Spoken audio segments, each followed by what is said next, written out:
Les doy la bienvenida junto a Mariana Watt de la Fundación Argentina de Mieloma.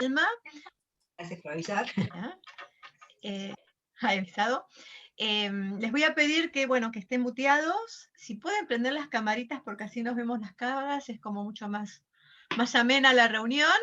Y le queremos presentar al doctor Marcos Ibarra. El doctor Marcos Ibarra es abogado, director del Instituto de Derecho de Salud del Foro de Abogados de la provincia de San Juan y miembro del Observatorio de Salud de la UBA. Ya el doctor el año pasado nos dio una charla sobre derecho de salud en Argentina y lo invitamos este año para darla nuevamente, así que le agradecemos, doctor, por estar otra vez con nosotros. Y bueno, te dejo en manos la charla.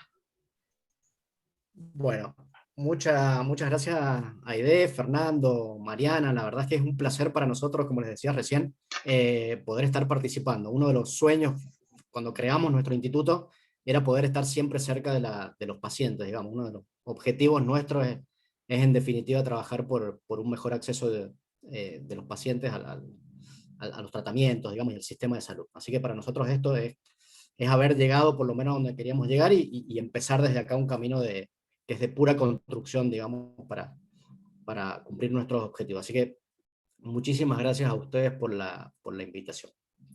Yo les voy a dar el contexto primero. Voy a contar un poquito, durante algunos minutos que me voy a tomar, sobre cómo está estructurado el sistema de salud, y vamos a tratar de poner en contexto sobre todo cuáles son los problemas que van a terminar afectando el acceso de los pacientes a los tratamientos. Esto para ir entendiendo cuáles son esas cosas que van incidiendo, esas cuestiones que van incidiendo en que un paciente un día no puede acceder a un determinado tratamiento o un determinado medicamento.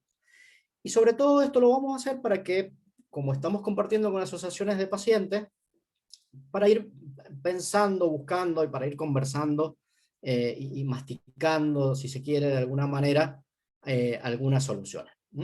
Y luego voy a hablar específicamente, pero muy cortito, sobre cómo hacer efectivo el acceso a las prestaciones médicas en Argentina. No los voy a aburrir con muchas leyes, muchas cuestiones, porque no estamos entre abogados. Y luego voy a quedar a disposición de ustedes para que se saquen dudas y conversemos sobre cuáles son los problemas particulares, individuales que ustedes tienen, a ver qué podemos hacer, a ver qué camino podemos encontrar. Clásicamente, nosotros arrancamos, y esto lo venimos haciendo muchos durante mucho tiempo, cuando hablamos de derecho de la salud, lo primero que hacemos es plantar bandera de decir qué es el derecho de la salud. Porque cuando uno le pregunta, me pasa a mí, creo que les pasa a la mayoría de los que nos dedicamos al derecho de la salud, cuando a uno se nos pregunta qué es el derecho de la salud, automáticamente la otra persona dice, amparos de salud, denuncias por mala praxis. No, la verdad es que los abogados que intentamos desarrollar esta disciplina llamada derecho de la salud, tenemos otros objetivos, que incluyen a estos, pero que están muy lejos de esto, y que tienen que ver con pensar una salud totalmente diferente a la que uno podría pensar solamente en una demanda de mala praxis. Y para nosotros pensar en esta diferencia entre el derecho a la salud o el derecho de la salud, que es la clásica distinción que se plantea, es una cuestión muy importante, porque tiene que ver con la mirada. Es normal escuchar a alguien que habla de derecho a la salud, pero cuando uno hace referencia al derecho a la salud, quizás eso nos da más la idea de un derecho a estar completamente sano. Y la verdad es que difícilmente uno podría pensar en un derecho que nos garantice de alguna manera estar completamente sano. Pensemos el problema que sería decir, bueno, ¿quién es el responsable de que yo esté completamente sano? ¿Cómo hacemos operativo ese derecho mío a estar completamente sano? Bueno, empiezan a aparecer algunas cuestiones que tienen que ver con esa idea de derecho a la salud. Que sería genial, digo, sería buenísimo pudiese presentar un escrito en algún lugar, o mandar un correo electrónico, o apretar un botoncito y que nuestra salud se restituya. Pero bueno, la verdad es que entonces, nosotros lo que venimos haciendo es tratando de pensar en un derecho de la salud. implica pensar un derecho de la salud, pensar en mejor acceso a prestaciones sanitarias, sobre todo a las que están disponibles en un lugar y en una época dada. Implica pensar todas las cuestiones que rodean la salud de las personas. Recién hablábamos, por ejemplo, antes de que ingresaran a la sala, de las cuestiones que tienen que ver, por ejemplo, o la relación que hay entre algunos tipos de cáncer y la emisión de rayos ultravioletas. Digo, pensar en el derecho de la salud implica justamente pensar un derecho un poco más amplio que ese derecho netamente a estar sano. Y nuestra disciplina, la vocación de nuestra disciplina, digamos, la vocación primaria de nuestra disciplina, es que pensar ese derecho de esa manera implica pensarlo de manera transversal a otras ramas jurídicas. ¿Ah? Normalmente en el derecho, normalmente, y porque los abogados quizás nos preparan en la universidad para ganar, las ramas jurídicas, digamos, también buscan siempre ganarse. Entonces, cuando uno tiene un problema determinado, hay ramas jurídicas que buscan ganarse. Entonces, por ejemplo, en un juicio, uno lucha por ver si ese juez es competente o no es competente, si tiene que ir a otro lado o en otro lado. Entonces, siempre es un sistema que está buscando ganarse.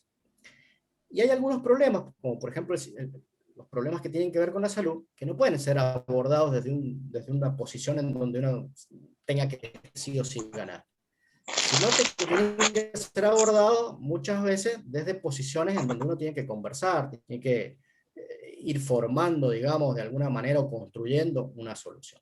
Y ese es el origen del derecho de la salud.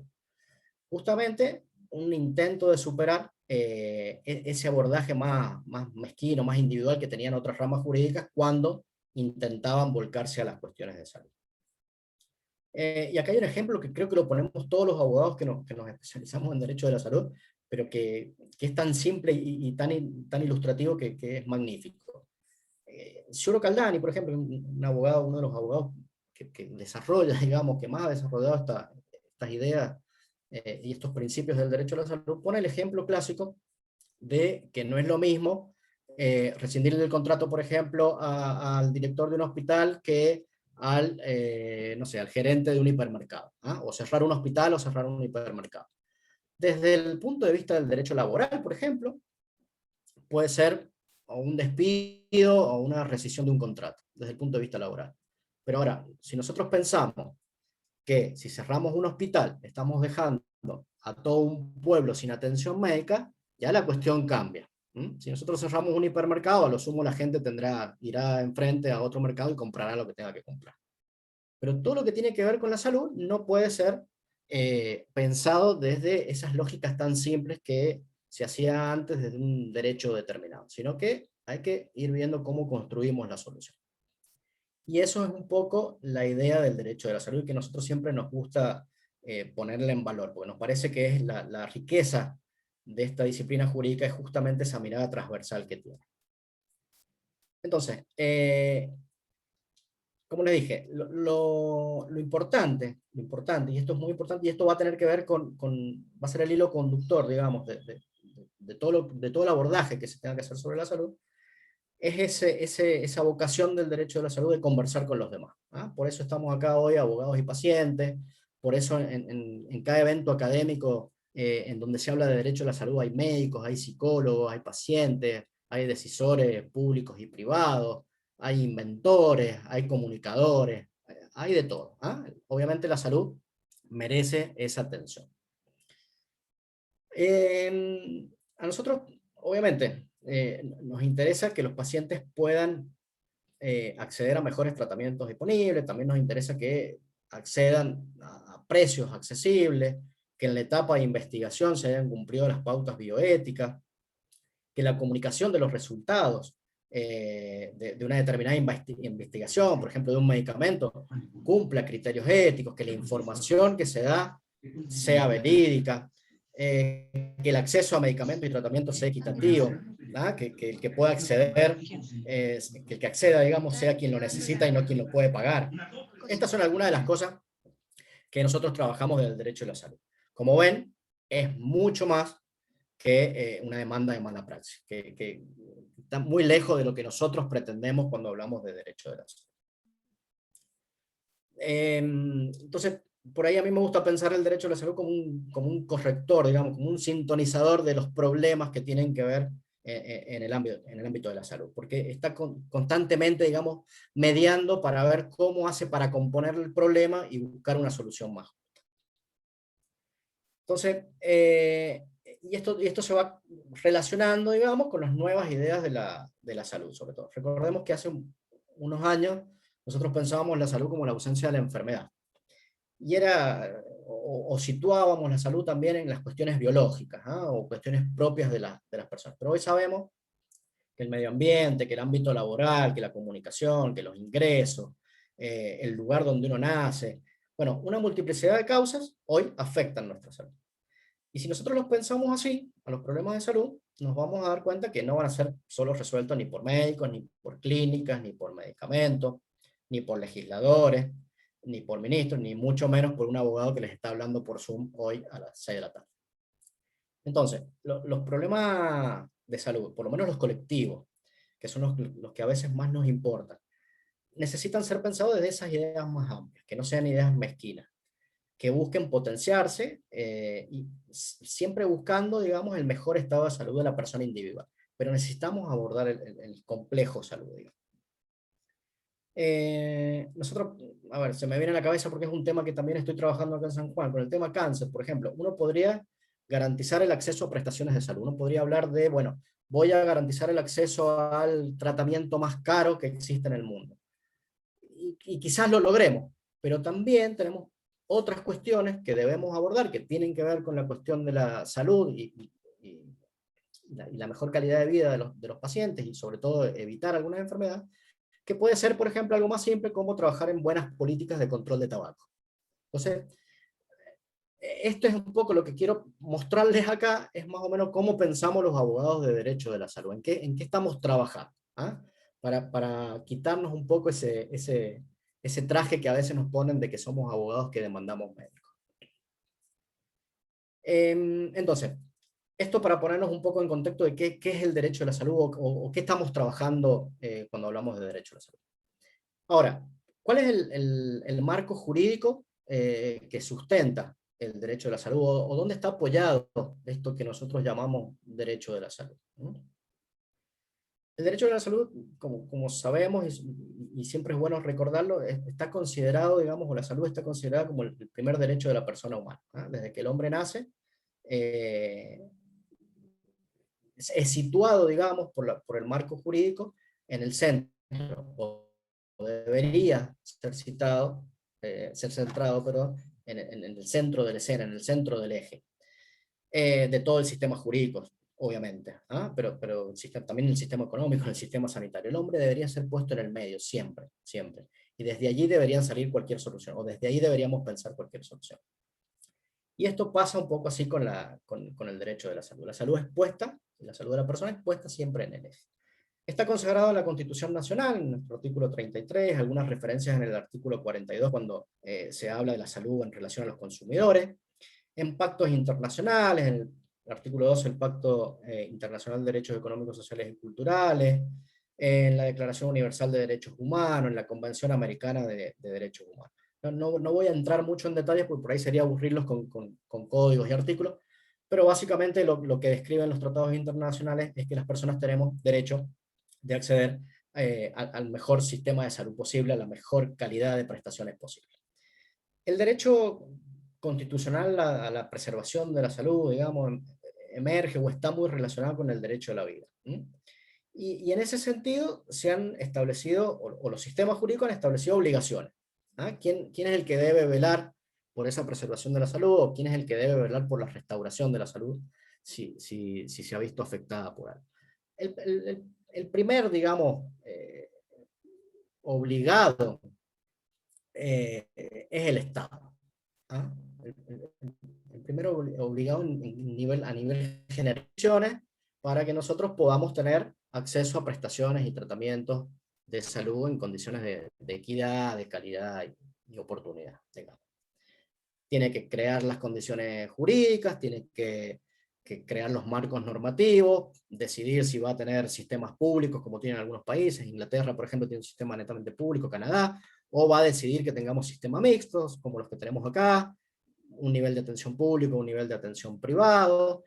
El Estado debe decidir la política sanitaria, debe decidir para dónde vamos en materia de salud. Así que el primer obligado a no dañar y a generar esos marcos para que nosotros tengamos acceso a las prestaciones es el Estado. Luego vamos a ir viendo que hay otros obligados que tienen que ver con, bueno, con las conformaciones propias de cada sistema. La Corte Suprema, hay un fallo de la Corte Suprema nuestra que a mí me encanta, y hay una frase que es muy usada, pero a mí no deja de gustarme, y dice que el hombre es el eje y el centro de todo el sistema jurídico, como le decía recién, y en tanto es un fin en sí mismo. O sea, el hombre no es un medio para nada, es un fin. Es un fin. Entonces, todo lo que hagamos, todo lo que pensemos, todas las soluciones, tienen que tener como fin al hombre. Esto, cuando decimos fin en el hombre, tiene que ser para beneficiar al hombre. La persona es inviolable y constituye un valor fundamental, respecto del cual todos los otros valores, todos los otros intereses, tienen siempre un carácter instrumental. Esto es la importancia que yo les decía, que el hombre es el que está en el centro de la escena. Y a mí se me vienen por ahí algunos planteos que cuando uno tiene un caso de derecho de la salud, del otro lado nos contestan, bueno, es que otorgar esta prestación puede afectar los recursos económicos de mi empresa. A ver, el hombre es el centro. Si hay un problema de afectación económica a una determinada empresa, bueno, ya veremos, pero hoy tenemos una cuestión adelante que es mucho más importante, que es la persona humana. Entonces, ahí hay que ir pensando quizás cómo hacemos para volver a poner cada cosa en su lugar, digamos. Ya vamos a ir avanzando y vamos a ir desarrollando estas ideas. Dice entonces a los pacientes tratamientos y medicamentos. ¿O qué está pasando? ¿Cuál es la coyuntura que hoy está pasando? Nosotros, y el otro día me pasaba que lo discutía y por eso se me ha venido a la cabeza ahora. Se escucha habitualmente que el aumento de reclamos judiciales que hacen los ciudadanos está poniendo en jaque al sistema sanitario, y uno ve que en los diarios o en la televisión salen los dueños de las empresas de medicina prepaga a levantar su bandera y decir, no, nosotros estamos fundiéndonos y demás. Bueno, a ver, quizás el aumento de esos procesos judiciales pueda que esté afectando algún interés económico de las empresas, ¿no? Puede que esté produciendo algunos problemas de financiamiento. Ahora, yo no creo que tengamos que pensarlo en términos de responsabilidad de los pacientes. ¿Por qué digo esto? Los pacientes no tienen las mismas posibilidades, y sobre todo los pacientes no están poniendo en juego, en estos idas y vueltas, digamos, no están poniendo en juego intereses y derechos similares que las empresas. Uno entiende que la empresa puede estar preocupada por sus ganancias, pero del otro lado tenemos personas preocupadas por lo más caro que tienen, que es la vida. Entonces, no estamos jugando con cartas equivalentes. Por eso cuando mucha gente habla de judicialización, los problemas de la judicialización de la salud, puede que existan problemas de judicialización. Entendida, la judicialización es un término un poco peyorativo de que puede entenderse como un abuso de los procesos judiciales para obtener una prestación de salud. A mí me gusta pensarlo, y lo he discutido por ahí con algunos abogados, a mí me gusta pensarlo como proceso de justiciabilidad, de exigibilidad. No estamos yendo a abusar del proceso. Los pacientes no van, en general, por lo menos mi experiencia y lo que uno ve estudiando, los pacientes en general no van a abusar del proceso judicial. De hecho, los pacientes abusados y vulnerados en sus derechos van a buscar justicia, van a buscar lo que les corresponde. Entonces, ahora ahí hay algunas cositas también que están formando algunos de los problemas que ustedes viven día a día. Creo que esto exista. En algunos casos puede haber ese abuso, puede haber una rutinización del litigio, y que algunos jueces por desconocimiento por ahí otorgan algunas prestaciones que parecerían irrazonables o que parecerían no muy de la mano de la ciencia, y que, bueno, pueden cargar una cierta presión financiera sobre los sistemas, y que, bueno, podría justificar esta idea de judicialización. Pero pensar en esos términos me parece a mí que es poner la responsabilidad de la gestión en aquellos que más necesitan el sistema en un momento dado, que son ustedes. Y a los pacientes nadie les pregunta, a ustedes nadie les pregunta cómo les afecta el descuento que se les hace mes a mes.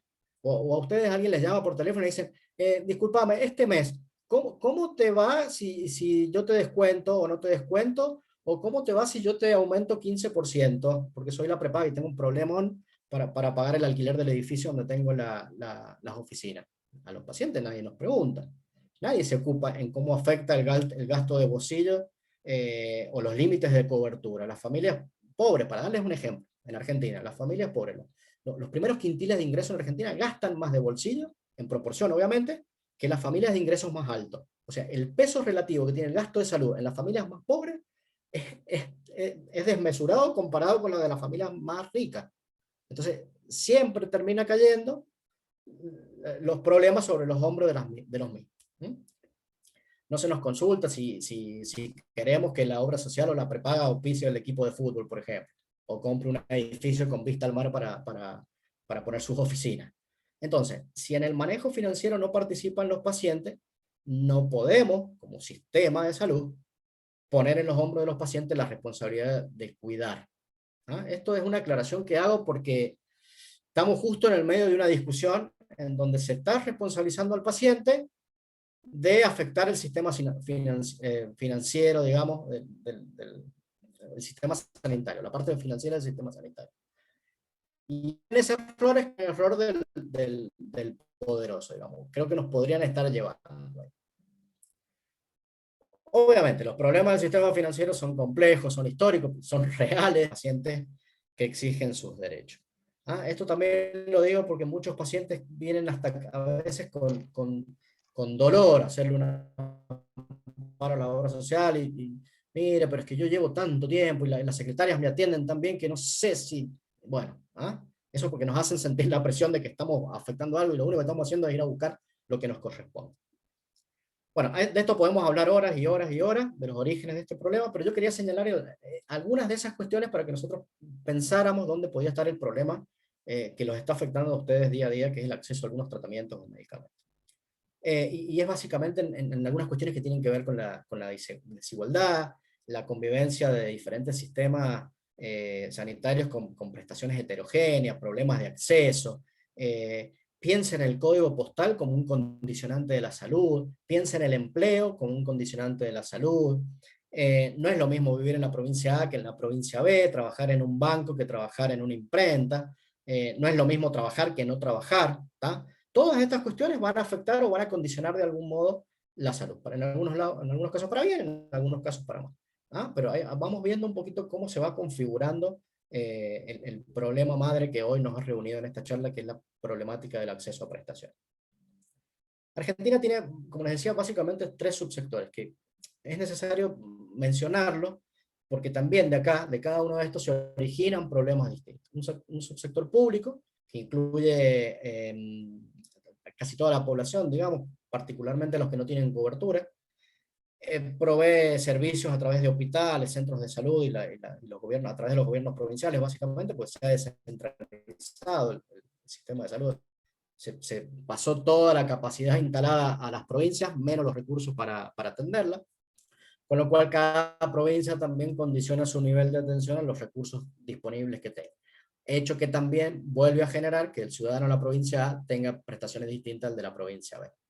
Como ven, cada cuestión que tiene que ver con la conformación del sistema va produciendo diferentes problemas que son en la práctica los que ustedes después terminan acudiendo a la justicia para que se solucione. Un subsistema de seguridad social que está integrado por obras sociales nacionales, obras sociales de la Fuerza de Seguridad, obras sociales universitarias, provinciales, PAMI, etc. En este subsistema está algo así como la mitad de la población argentina, unos 25, 26 millones, depende de la estadística y el estudio que uno toma, y mueve cerca del 40-50% de la masa económica, digamos, que se mueve dentro del sistema sanitario. Como este sistema es de afiliación obligatoria, el empleo que yo tengo va a condicionar las posibilidades de salud. Como ustedes saben, no todas las obras sociales son bienvenidas de la misma manera en todas las clínicas o por todos los médicos. 15 obras sociales para que tengan una idea de las diferencias que hay en los volúmenes. 15 obras sociales representan el 50% de todos los afiliados. O sea, de esos 25 millones, hay 15 obras sociales que representan el 50%. Y en el país hay 300 obras sociales, más o menos. O sea, 15 tienen la mitad, y hay 300 en el país, para que ustedes vean estas cuestiones que tienen que ver con el sistema y no con los pacientes. Entonces, les decía, el lugar donde uno trabaja va a condicionar de alguna manera el acceso a prestaciones y tratamientos que ustedes tengan. Más allá de que los derechos, en rigor, de verdad, los derechos son para todos iguales. Tengamos el plan que tengamos, todos tenemos, porque es un derecho universal, el derecho de la salud es un derecho universal, todos tenemos el mismo derecho a la salud. Pero veamos cómo algunas cuestiones que no tienen que ver con nosotros terminan haciendo que tengamos diferentes accesos. En este sistema, si bien existe un sistema de libre elección, un trabajador, por ejemplo, de una obra social sindical, podría elegir otra obra social sindical. En la práctica, las obras sociales hacen un gran esfuerzo para complicar que los afiliados se cambien. Por ejemplo, hay algunas que ofrecen beneficios de turismo y hotelería a precios promocionales, pero para acceder a esos descuentos, tiene que estar afiliado uno a la obra social sindical. Incluso algunas obras sociales, cuando un trabajador quiere acceder porque quiere hacer un traspaso de obra social, le dicen que no hay más cupo, cosa que no existe. Y bueno, van viendo de alguna manera, van intentando elegir o deshojar, digamos, como si fuese una margarita, quedándose las obras sociales con aquellos ingresos más altos, que son las que les dan mayor ingreso económico. En este subsector, digamos, donde está algo que sí es importante, que es el PMO, que es ese piso mínimo de prestaciones, que ya vamos a ver, porque seguramente que a lo largo de la charla va a salir algo de esto, pero bueno, para las obras sociales o para el subsector de la seguridad social rige en general lo que es el PMO, que es el piso mínimo de prestaciones. Piso mínimo de prestaciones y no techo de prestaciones. Es lo mínimo que se le debe dar a una persona y no todo lo que se le debe dar, porque uno también, y esto es un reclamo clásico, cuando uno va a la obra social y dice, mire, necesito que me cubran esto. No, es que no está en el PMO. O no, es que ya te estamos dando lo que dice el PMO. El PMO es un piso. La aspiración del PMO es empezar desde ahí y construir una cobertura de salud. Y esto es muy importante que ustedes lo sepan, porque cuando uno acude a una obra social y le digan, no, mire, yo le estoy dando lo que está acá en el PMO, pero si ustedes necesitan un poco más, por X motivo, que será un fundamento médico, digamos, pero por X motivo ustedes necesitan un poquito más, ir un pasito más allá del PMO, hay que pelear por ese pasito más, porque el PMO no es el techo. Y dentro del grupo de obras sociales, para ponerle un poco más de complejidad al sistema sanitario argentino, está el caso de las obras sociales provinciales. Obras sociales que le dan cobertura a sus empleados, a los empleados estatales, digamos, provinciales y municipales en algunos casos, de los tres poderes, ejecutivo, legislativo y judicial. Obras sociales que en general son afiliados, digamos, que en general son cautivos, salvo muy poquitas excepciones, depende de algunas provincias, pero muy poquitas excepciones que en general coinciden con altos funcionarios del Poder Ejecutivo, Legislativo o Judicial. O sea que estos son también afiliados un poco cautivos. Y esto hace que algunos creen que esto podría impactar en la calidad de las prestaciones. La verdad que para la obra social no hay un incentivo en mejorar porque los afiliados son cautivos, ya los tiene, digamos, entonces no existiría ahí un incentivo para dar mejores prestaciones. Y en general tampoco hay una idea de mejorar, porque cualquier déficit financiero que pueda tener una obra social provincial es cubierto por los presupuestos provinciales. Así que tampoco hay ahí una cuestión total, si yo no doy algo y me demandan, bueno, ya veo, zafo, y si no, la provincia. Entonces ahí también es una cuestión ahí que bueno, es compleja, pero está generando muchos problemas. Entonces acá vemos un poco cómo está conformado el sistema de salud argentino. Ahí cabría agregar a PAMI, por ejemplo, en este mismo subsector, que tiene algo de 5 o 6 millones de afiliados entre pasivos y activos, porque además de los jubilados, PAMI recibe, digamos, al grupo familiar de los afiliados pasivos. Así que bueno, ahí hay unos 5, 6, 7 millones de afiliados quizás en PAMI. Y el otro sector importante dentro del sistema sanitario argentino es el de la medicina prepaga, ¿ah? Que son estas empresas que se constituyen a los fines de dar prestaciones de salud a través o mediante el cobro de una cuota mensual. Hay una cuestión que a mí me gusta siempre explicarle y es importante que les quede a ustedes, porque cuando hagan un reclamo, cuando piensen en hacer un reclamo, cuando tengan algún problema, esta idea es interesante tenerla. Las entidades de medicina prepaga, según la ley, se constituyen, digamos, para dar prestaciones de salud. Ese es su objeto principal. Una empresa de medicina prepaga no se constituye para ganar dinero, no es un fondo de inversión, digamos. ¿Tá? Las empresas de medicina prepaga se constituyen, según la ley, para dar prestaciones de salud. ¿Bien? Y toda decisión que uno tenga que analizar respecto de una cuestión que tenga que ver con una empresa de medicina prepaga, debería ser analizada pensando en esta idea. Todo lo que tiene que hacer, o todas sus obligaciones principales son una prestación de salud. ¿Bien? Obviamente que después que eso lo hacen para obtener un rédito económico. Pero el objeto principal de la empresa de medicina prepaga es dar una prestación de salud. A las empresas de medicina prepaga, obviamente, también les cabe, digamos, la aplicación del PME, del Programa Médico Obligatorio o piso de prestación.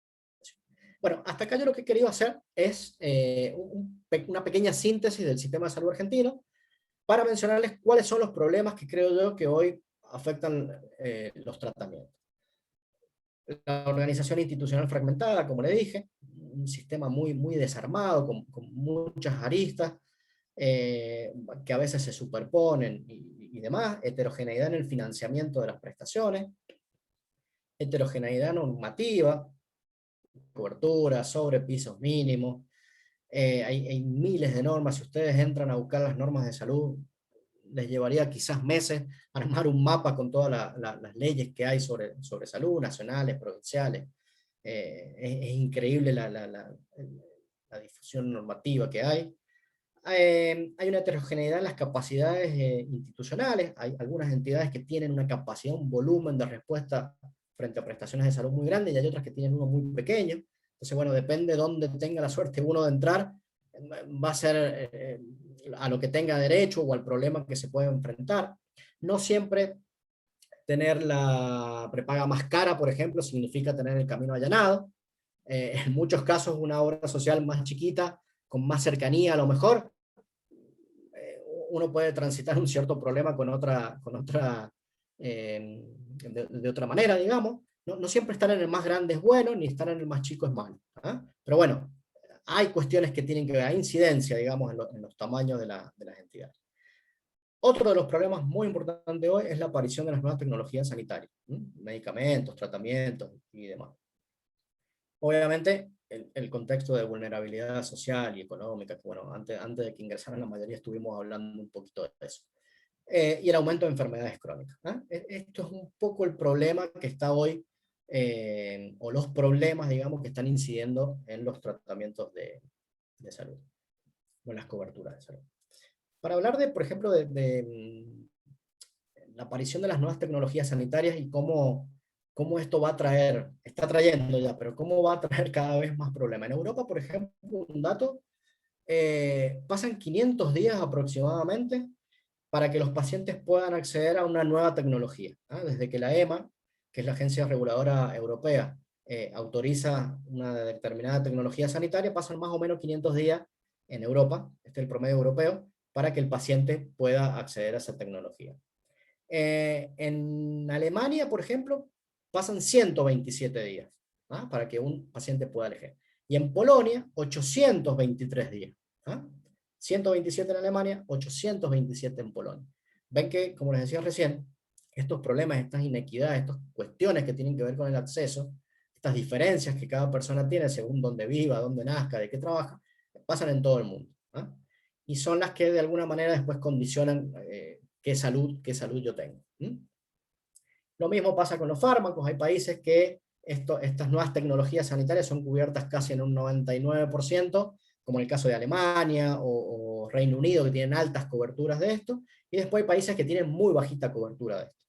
Entonces, ahí vamos viendo que seguramente en esos países que tienen poca cobertura pública, digamos, de estas nuevas tecnologías sanitarias, van a haber problemas de acceso.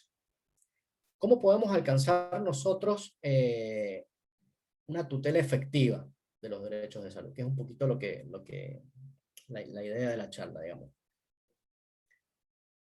Obviamente, muchos de estos problemas, por eso yo estoy trayéndolos del contexto, la idea mía era traerlos del contexto, de lo general a lo particular, digamos, que veamos cómo se va gestionando, cómo se va originando el problema y después terminar hablando de lo que a ustedes les pasa para tener un panorama más completo.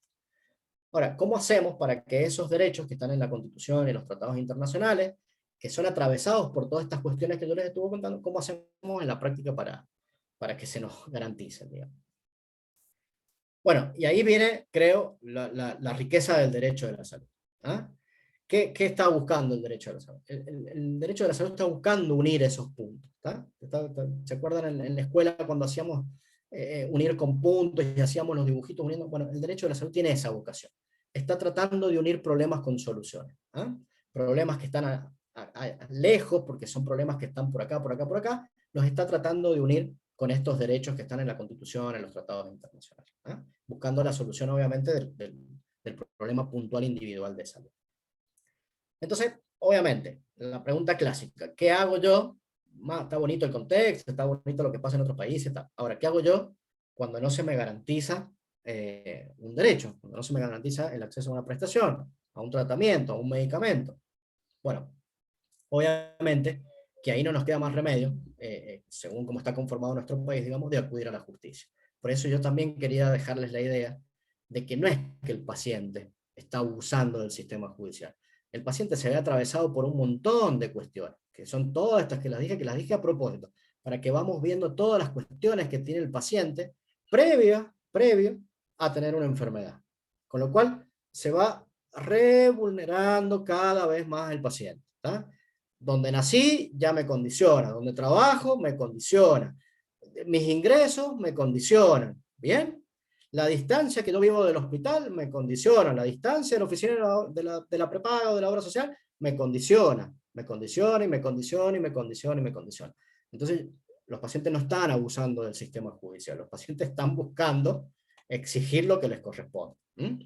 Entonces, ¿cómo hacemos cuando todo falló? Bueno, acudimos a la justicia. No tenemos muchos más caminos. Entonces, acá esto me sirve para dos cosas. Ahora seguimos con el tema que a ustedes quizás más les interesa. Pero el derecho de la salud hace una invitación a pensar todos estos problemas para evitar que ustedes lleguen un día a tener que golpear una puerta y que se les cierre, y que se les cierre, y que se les cierre. ¿Ah? Esto es algo de lo que hacemos los abogados de derecho de la salud. Tratamos de que esa puerta se mantenga abierta para que ustedes no tengan que andar golpeando y gastando nudillos en puertas que se cierran y se cierran y se cierran. Quería dejar esta idea. Entonces, obviamente, la judicialización no es la causa madre de toda la inequidad del sistema. ¿Ah? Es un problema más, justamente originado en las inequidades del sistema. Por eso a mí me gusta hablar de justiciabilidad y no de judicialización de la salud. Entonces, llegamos a ese día tan dramático en que uno necesita el sistema, uno necesita la cobertura y no la tiene. ¿Eh? Porque la verdad es que todos, o la mayoría de nosotros, estamos bien, y nuestra obra social es buenísima, y a mí a veces me preguntan, mire doctor, voy a cambiarme, ¿a qué me cambio? ¿Cuál es mejor? La que no necesites. O sea, claramente la mejor obra social y la mejor prepaga es la que no necesitemos.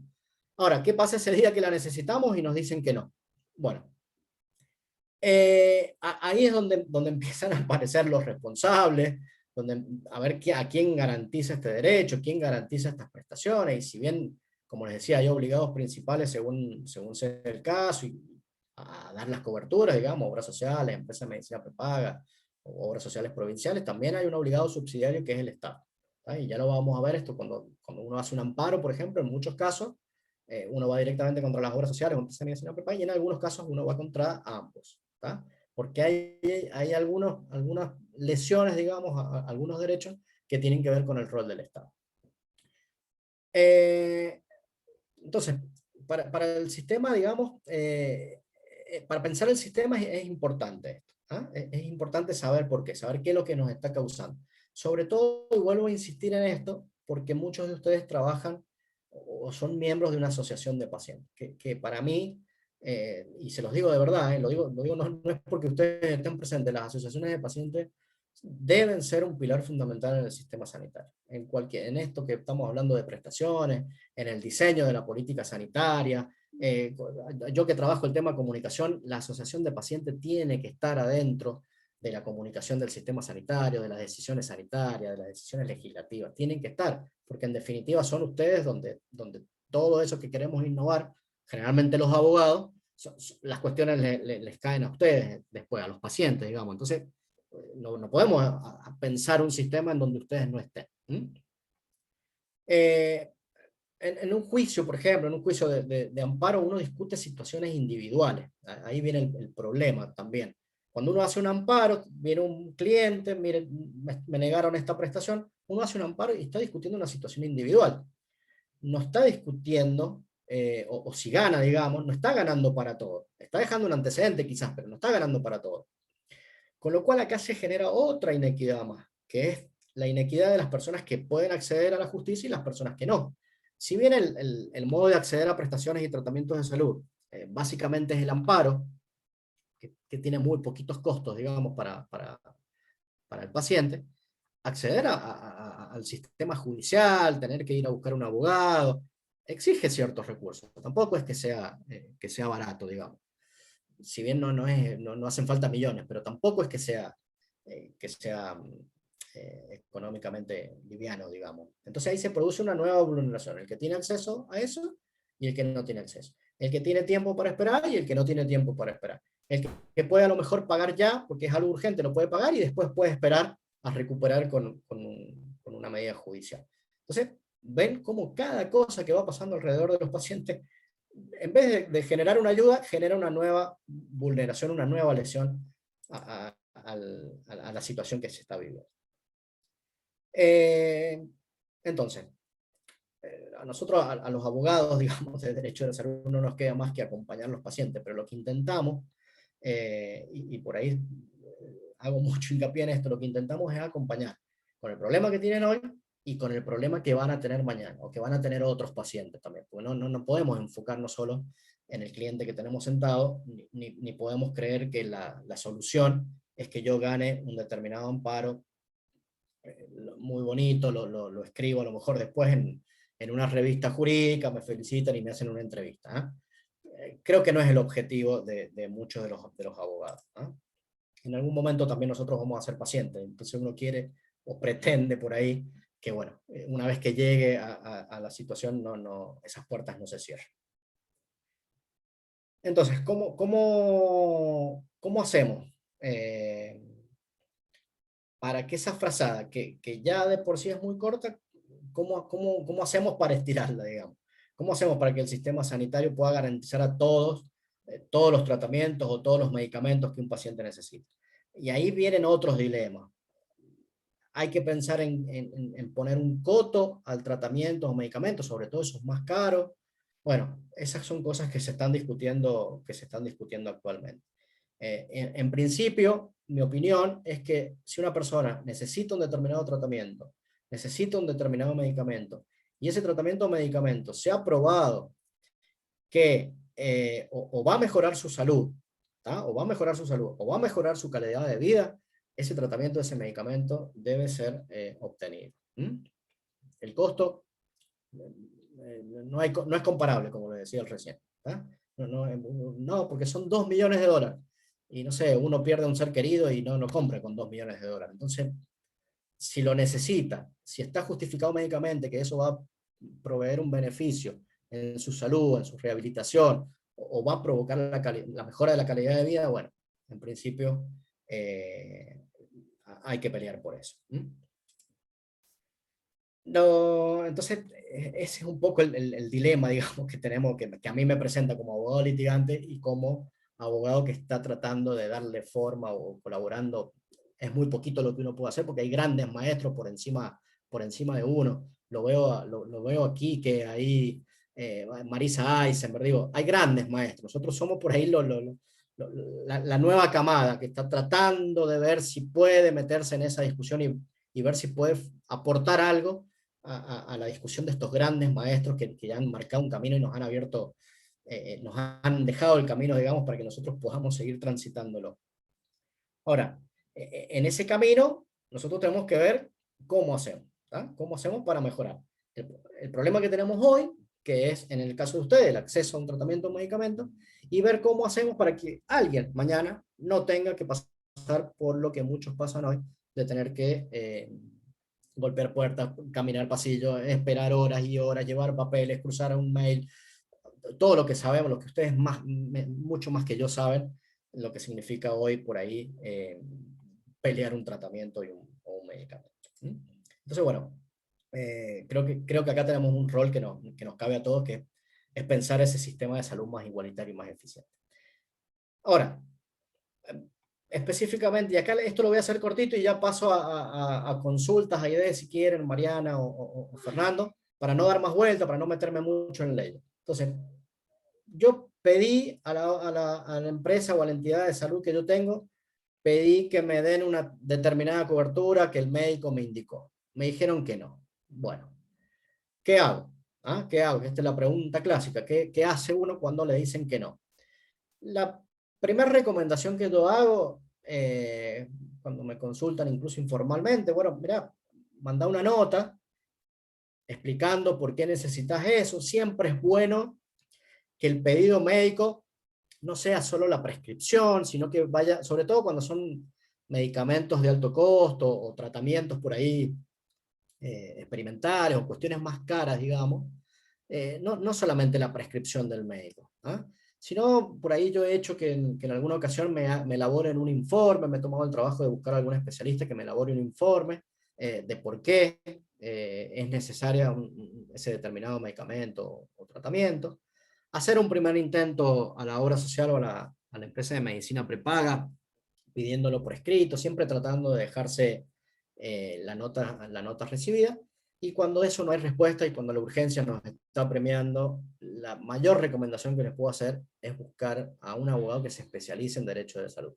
En verdad, el amparo es un proceso relativamente sencillo que podría llevarlo a cabo cualquier abogado. Pero sobre todo cuando estamos hablando de cuestiones más graves, de cuestiones más urgentes o cuestiones más complejas, como medicamentos que deban ser importados al país, por ejemplo, porque son tratamientos experimentales y demás.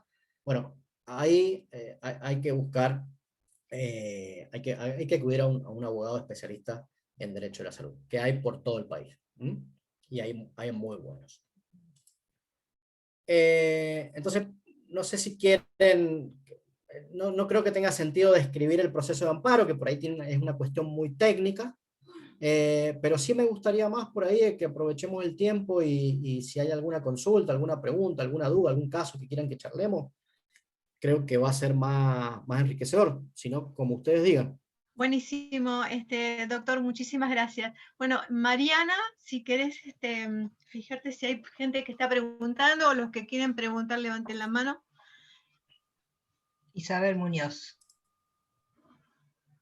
Bueno, doctor, voy a hacer una consulta en nombre de María Florencia y de algunos otros pacientes que también tenían esta inquietud, Maximiliano y algunos que no están hoy presentes. Florencia pregunta lo siguiente: sabemos que las prepagas cobran un diferencial por tener enfermedad preexistente. Ahora, sobre las obras sociales, ¿qué pasa si mi esposo me agrega a su obra social? ¿Pueden rechazarme por la enfermedad preexistente o cobrarme más dinero?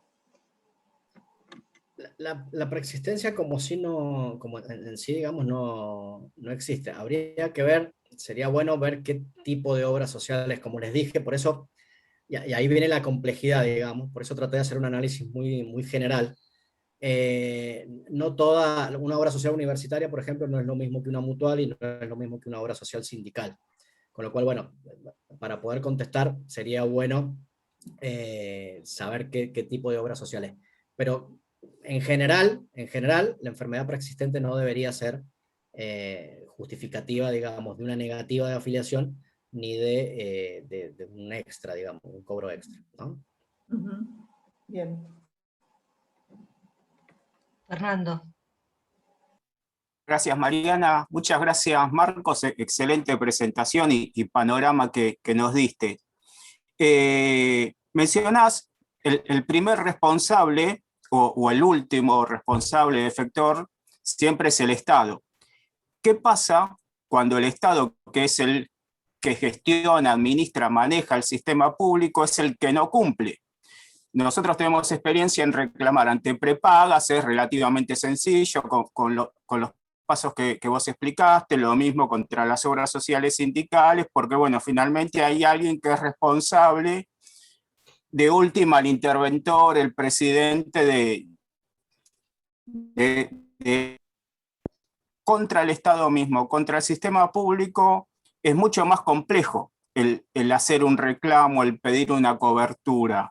¿Qué nos recomendás en ese sentido? Bueno, ahí hay muchos casos en Argentina, por eso también nombré las 24 jurisdicciones.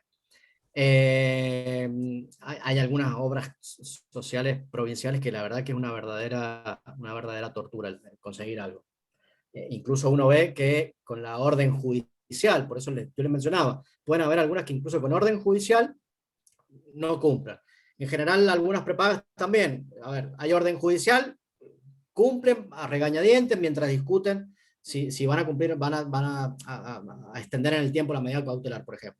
Hay otras que directamente no cumplen. Y hay algunas obras sociales provinciales que directamente hay algunas cuestiones que ya sabemos que no las van a cumplir.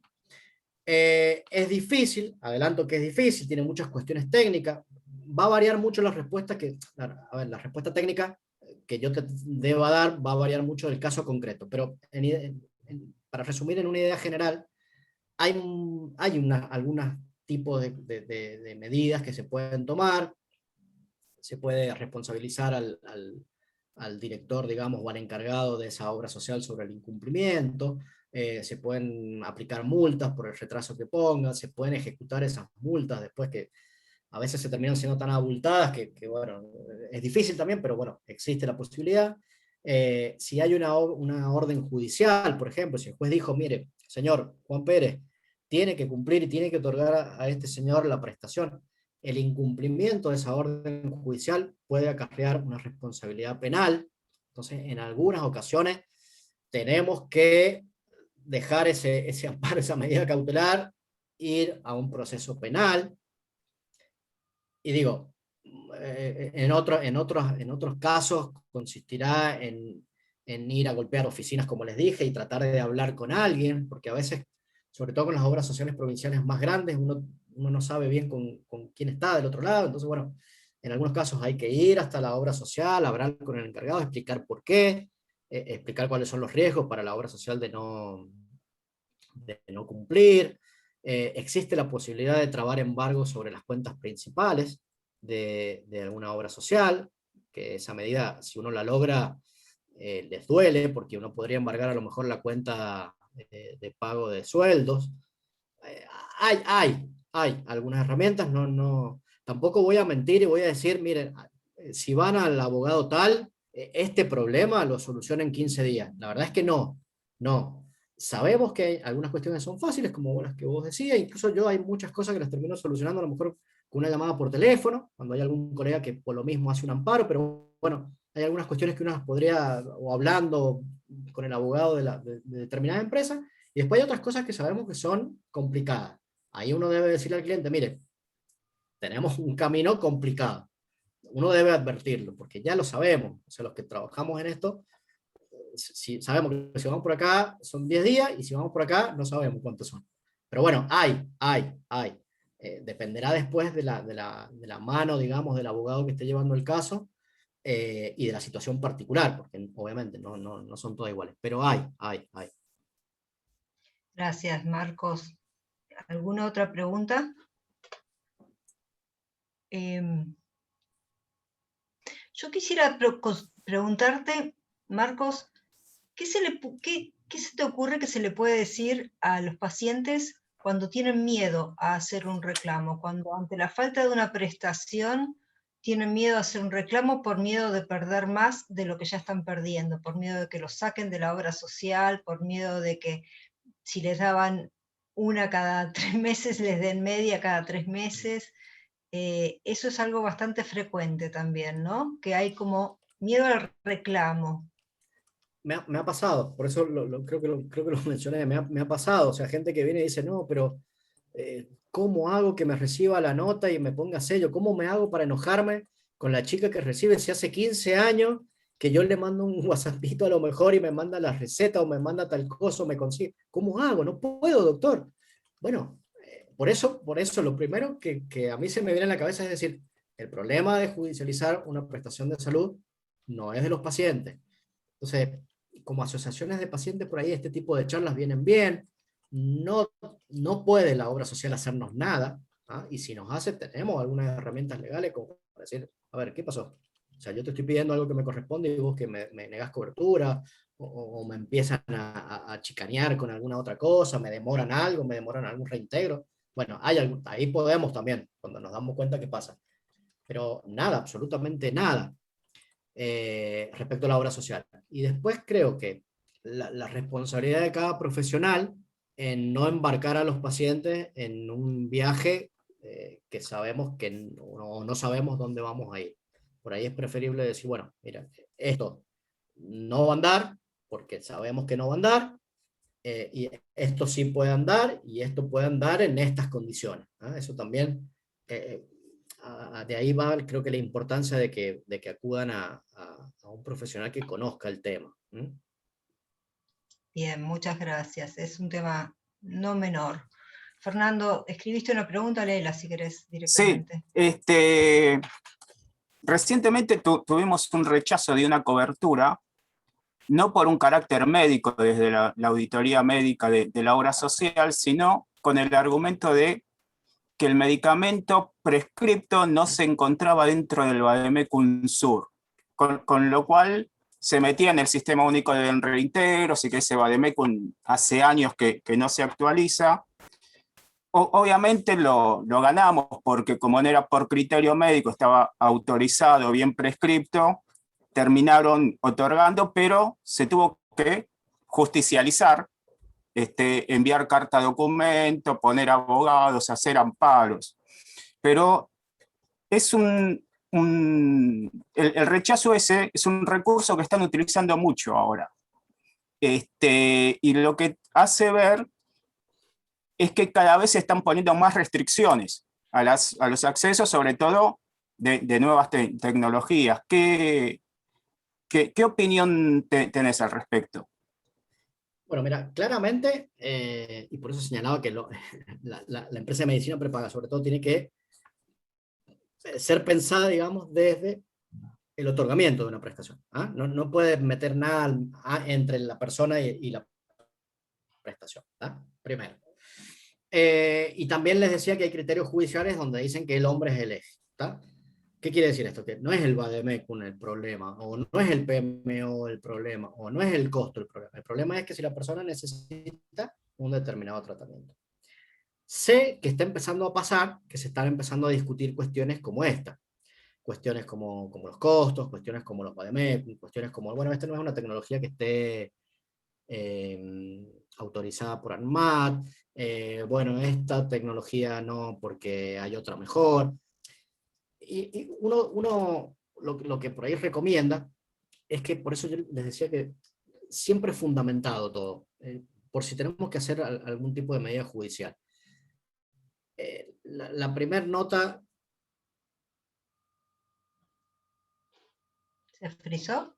Estás frizando por momentos, Marcos. Si querés, a ver, probá a apagar la cámara y volverla a prender a ver si...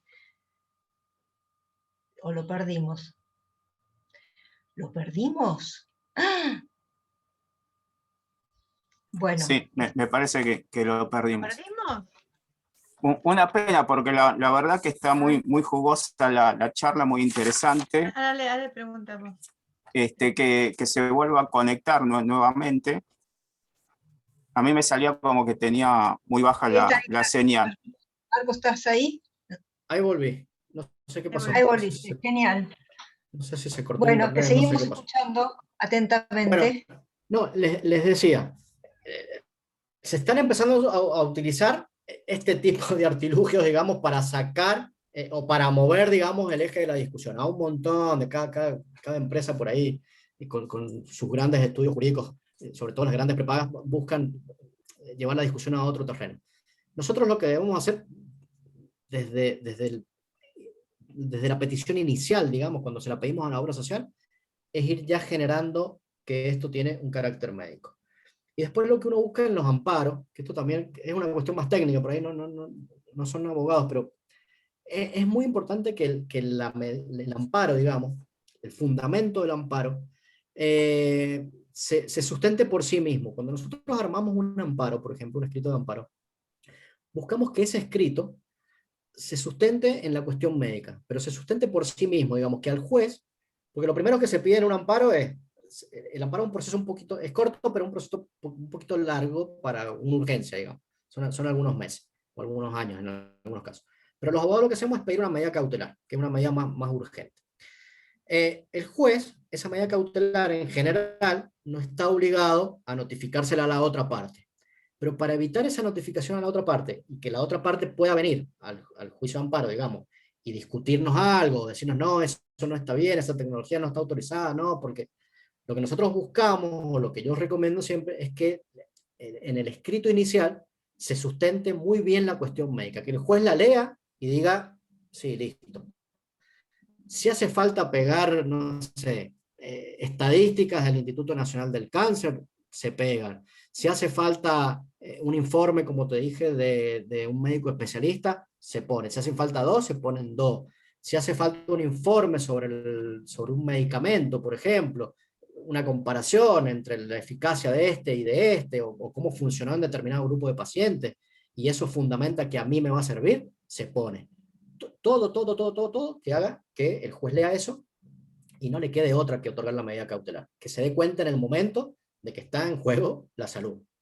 Si hay algún tipo de duda ahí, el juez ya o llama a otro médico y le pregunta, y por ahí tenemos la desgracia, porque lo he visto, que le llaman, no sé, a un cardiólogo para preguntarle sobre algún medicamento de alguna enfermedad autoinmune. No, digo, yo no soy médico, pero llaman a este para una cosa que no sabe.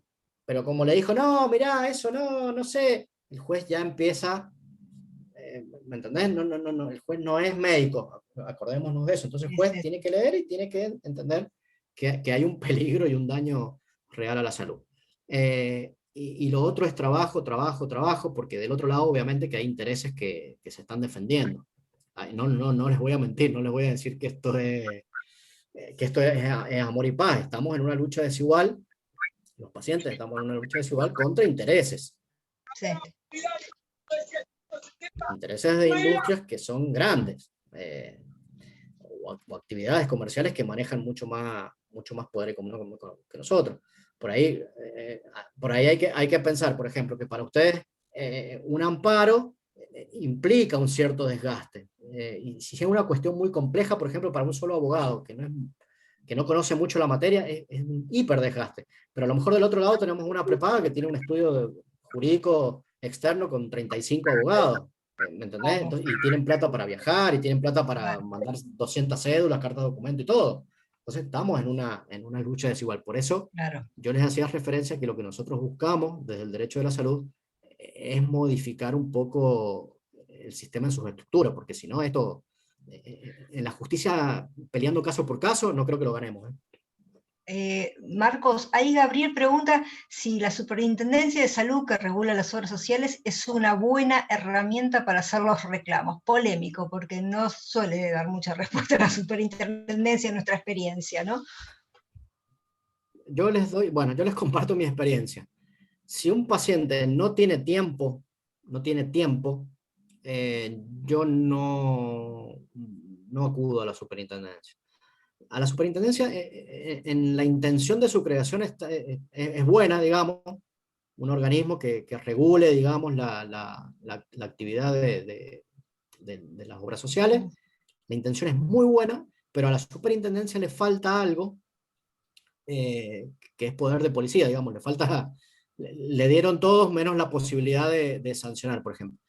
Existe por ahí un artículo, una resolución, no me acuerdo bien ahora qué, que dice que que la superintendencia podría aplicar, creo que está en la ley de prepaga, que la superintendencia podría aplicar la suspensión del registro de una empresa de medicina prepaga, pero yo la verdad que no lo he visto nunca. Suspender el registro implicaría que esa obra social deje de funcionar. Lo que pasa es que esa solución, digamos, es medio dramática, y pensemos lo que yo le decía al principio. A ver, viene una persona, me pide, no sé, una operación en, no sé, en Nueva York, que me va a costar $2 millones. Me ganan en la justicia. Y logra la justicia que para poder, no sé, para poder hacer cumplir a la prepaga, la superintendencia suspende la actividad de la prepaga. ¿A cuántas personas afecta? Sí, sí. Sí, Es Gaby. complicado, pero bueno, a la superintendencia le falta un poder de sanción a lo mejor. Grande, fuerte. Marcos, lo que pasa que por ahí la función de la superintendencia y de todos esos organismos tendría que ser regular desde otro lado. O sea, vos como prepaga, que tenés tantos afiliados, ¿a cuántas personas tenés posibilidad de atender? Porque lo que pasó, por ejemplo, ahora con el COVID, me hizo acordar mucho lo que pasó con el corralito, que toda la gente puso la plata en el banco, cuando van todos a retirarlo, el banco no la tiene. Entonces decís, ¿qué pasó? Acá pasa algo parecido, o sea, yo estoy contratando una sociedad para que me atienda, cuando vamos todos juntos a hacer ese reclamo, a que pedir que nos atiendan, no tienen la posibilidad de hacerlo. Entonces, me parece que ahí tendría que estar la superintendencia, o sea, antes de que surja el problema, atacando no la consecuencia, sino qué es lo que la provoca, de saber, bueno, si vos tenés tantos afiliados, ¿a cuántos tenés posibilidad de atender? Porque por ahí estás cobrando y es como una estafa, ¿entendés? Sí, sí, coincido, sí, hay que pensar mecanismos, hay que pensar porque lo complejo, digamos, de la salud, como les decía recién, es que no es que nosotros podamos tocar un botón acá y no pasa nada. Cada cosita que cambiamos hoy, en un sistema que para mí hay que pensarlo de nuevo, pero cada cosa que pensemos hoy a las apuradas va a romper algo. ¿Me explico? O sea, hoy no es fácil cambiar el sistema que tenemos. No es que uno puede decir, no, a ver, ¿qué sistema te gusta? No sé, me gusta Canadá, o la idea, o Inglaterra, por ejemplo, un sistema de público muy presente, muy fuerte, con mucha tecnología, muy presente, digamos. Bueno, supongamos que elegimos ese, votamos todos, elegimos ese. Eso lo hacemos en 50 años. O sea, hoy es difícil, pero bueno, tenemos que ir a lo mejor pensando y tomando pedacitos. Tomaremos a lo mejor la superintendencia, que para mí hay que pensar algo ahí, pensar algún marco jurídico nuevo para las responsabilidades de las obras sociales, pensar también, yo les daba los ejemplos de las cantidades que tienen las obras sociales. O sea, hoy, habilitar una obra social con 50.000 afiliados, que a lo mejor pensemos que pueden, no sé, estar en actividades que estén por todo el país. O sea, es el costo operativo de esa obra social. Tiene que hacer convenios en todas las provincias. Tiene que tener a alguien en todas las provincias que reciba las autorizaciones. Tiene que hablar con todas las farmacias de toda la provincia. O sea, quizás esa obra social habría que decirle, no, mirá, no, menos de tanto, no. O sea, no porque vas a tener problemas. Porque no tenés ingresos. Salvo que sea, no sé, la obra social de gerentes de empresas mineras, no sé.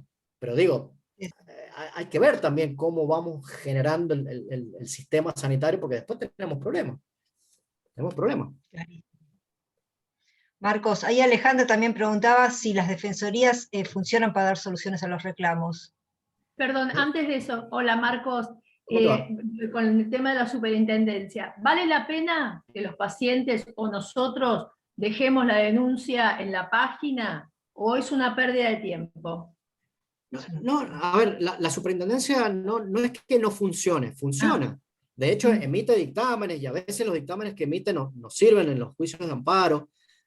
Funciona relativamente bien en algunos casos, por lo menos en la provincia donde yo estoy. Cada vez que yo he tenido la necesidad de acudir por algo, funciona, digamos, no es que no funcione. El tema es que tiene un límite, y el límite es la posibilidad real de obligar a la obra social a cumplir. No tiene el mismo poder que el juez, digamos. Una vez que la super dice, sí, corresponde tal tratamiento, listo, ahí no podemos hacer más nada con eso. En cambio, con la orden judicial podemos hacer muchas más cosas.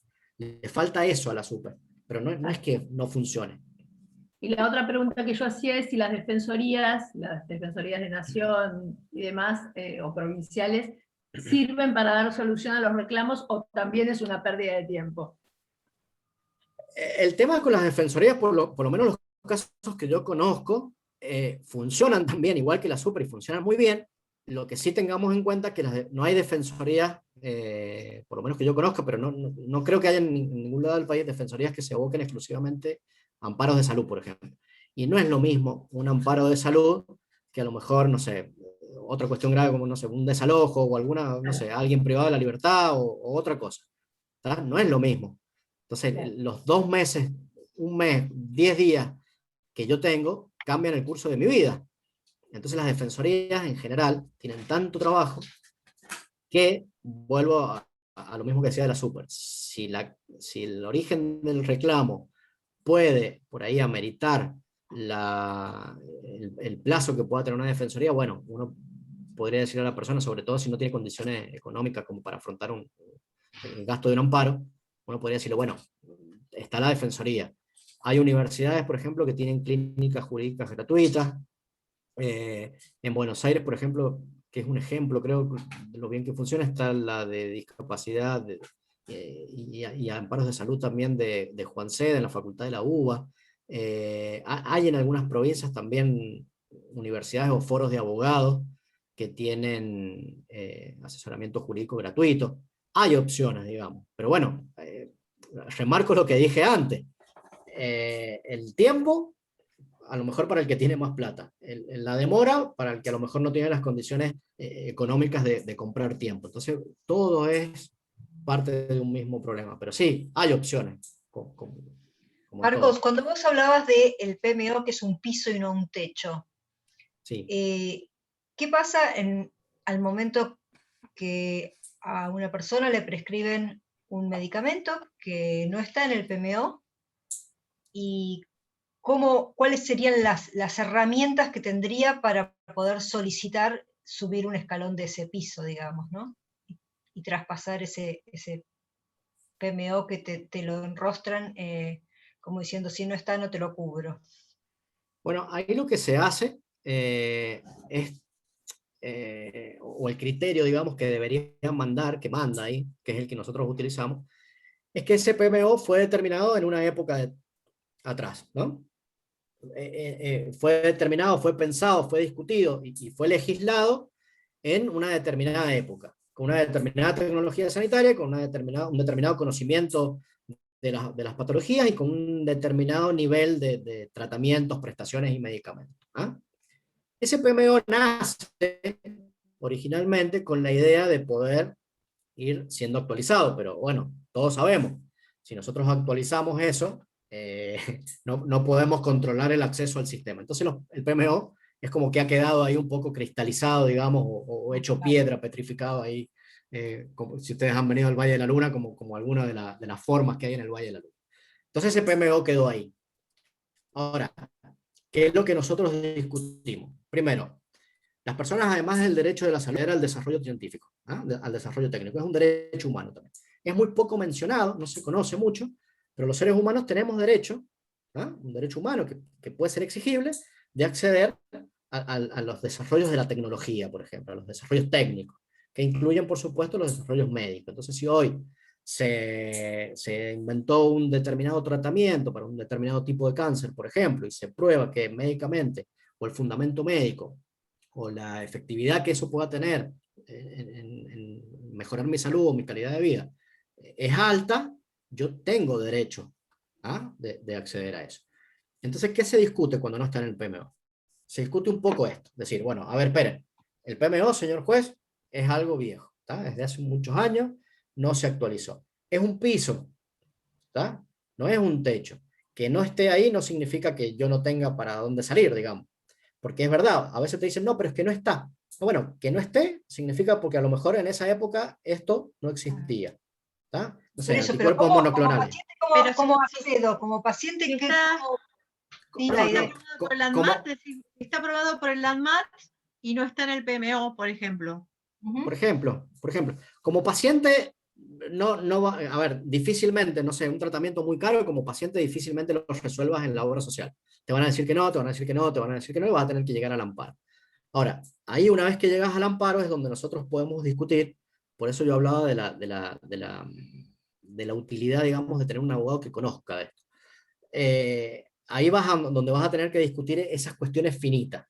Decirle al juez, mire, en la época que se legisló el PMO, los monoclonales no existían, o tal terapia no existía, o esto no existía, salió después, el PMO fue pensado para actualizarse, no se actualizó, responsabilidades estatales en materia de legislación y acciones positivas por el derecho a la salud, porque mire, ahí van viendo cómo se va estructurando lo que yo les decía al principio. Entonces, eso alguien lo debió actualizar. Bueno, ahí a alguien tenemos un espacio para pedirle. Derecho al desarrollo científico y técnico. Bueno, ahí depende mucho, las estrategias que uno toma, los caminos que uno toma, depende mucho de qué estamos pidiendo. Si es un medicamento, si está aprobado o no está aprobado. Si está aprobado, por ejemplo, por la FDA, es una cosa, y si no está aprobado por la FDA, es otra cosa, porque el mundo, quizás ustedes, bueno, la mayoría de ustedes lo conozcan a esto, pero el mundo gira en lo que es medicamentos y tratamientos casi alrededor de la FDA. O sea, y la FDA tiene muchas cosas para discutir, digamos, pero si la FDA lo dijo, es como si lo dijo Dios. Entonces, la mayoría de las agencias regulatorias del mundo, cuando ven un medicamento, muchas veces no analizan toda la documentación. Miran así, si está el sello de la FDA, listo. Entonces, hay algunas cuestiones que la FDA a lo mejor todavía no autorizó, pero están en el mundo, entonces ahí ya es otro tema, porque ya no tenemos la FDA. Bueno, digo, hay muchas situaciones, pero en general, con un poquito de creatividad y leyendo mucho, hay caminos para Y recorrer. con convicción. Y sin miedo. Sí. Bueno, claro. Marcos, en el último año empezamos a tener un problema que no existía con los monotributistas, que tienen la opción de elegir una obra social, más allá de que cuesta que la obra social los afilie con los argumentos del cupo, que bueno, que todo eso se logra revertir, pero lo que empezaron a hacer este último año es que les aplican un periodo de carencia en oncológicos de 3 meses, completamente ilegal. Pero Sí, se no se basan, puede. claro, no se puede, pero no encontramos manera fuera de la justicia de evitar ese periodo de carencia. Olvídate de la superintendencia, porque para cuando la superintendencia se despide ya pasaron los 3 meses. Mira, ese caso particular no me ha tocado nunca estudiarlo, pero si quieren después, te dejo mi correo y lo miro. La verdad, no te voy a mentir, no lo he estudiado, pero bueno, habría que verlo porque no es lógico. Acordate Vuelvan que... a su barra. No, bueno, a ver, en esto también hay muchas cosas que tienen que ver en el derecho de la salud, digamos, que se están pensando, se van desarrollando, digamos. Hace algunos años el derecho de la salud no existía como disciplina jurídica, digamos. Entonces, esto tiene que ver con aprendizajes también. A ver, uno le oponen una fuerza y uno busca por dónde pasar. Y después hay una cuestión que también en los abogados es una cuestión como que hay una ley de por medio para discutir y nos preguntan los abogados y los abogados como que tenemos la obligación de conocerle. La verdad es que no conocemos todas las leyes, pero ese caso particular me interesa si después me querés comentar más datos y puedo colaborar desde acá con alguna orientación. Me interesa estudiarlo porque debe haber alguna vuelta para encontrarlo. Dale, Gracias. muchas gracias. Aide. Sí, no, igual, porque me acordé de esta pregunta que alguien preguntó, que la esposa de un afiliado tenía una preexistencia y no la aceptaban, eso también, ¿no? Es raro. Sí, eso habría que ver ahí, por eso. Acuérdense, primero, cuando uno habla de obra social, el común de las personas, todo, y yo antes de entrar en este camino del derecho a la salud, cuando uno hablaba de obra social, era obra social. O sea, bueno, la verdad es que no todo es obra social. Incluso uno por ahí tiene una obra, una prepaga, viene un cliente a veces y nos dice, mire, tengo, no sé, tal prepaga. Y uno le dice, bueno, ¿y qué obra social tiene? No, tengo tal. No, mire, es que usted, sus aportes están yendo a una obra social.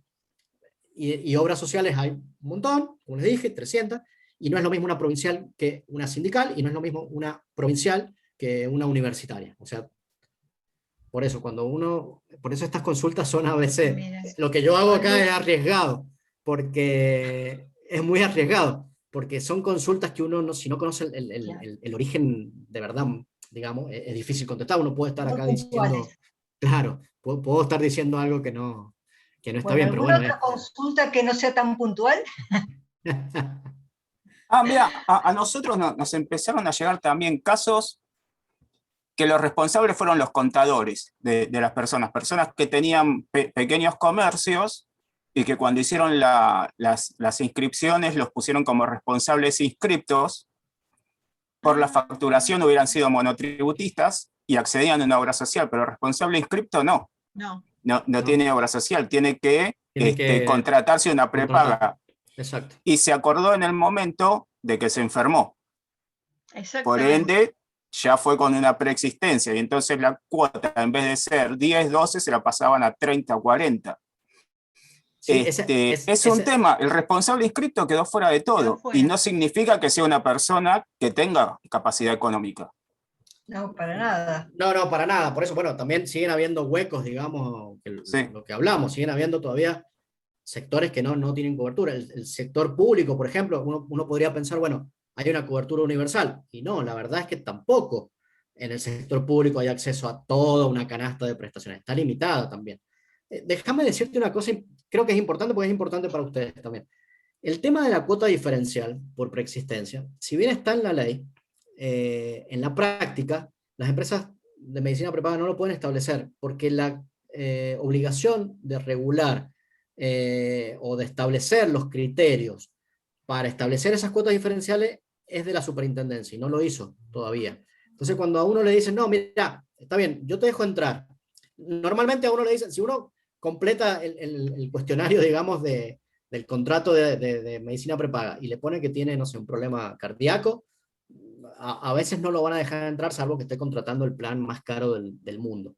Pero supongamos que uno lo contesta que lo que tiene, dice la verdad, como haríamos todos, dice la verdad, pone que tiene un problema cardíaco, que supongamos que es un problema que se sabe que en 2 años hay que operarlo. Supongamos que la obra social le dice, mire, lo voy a tomar.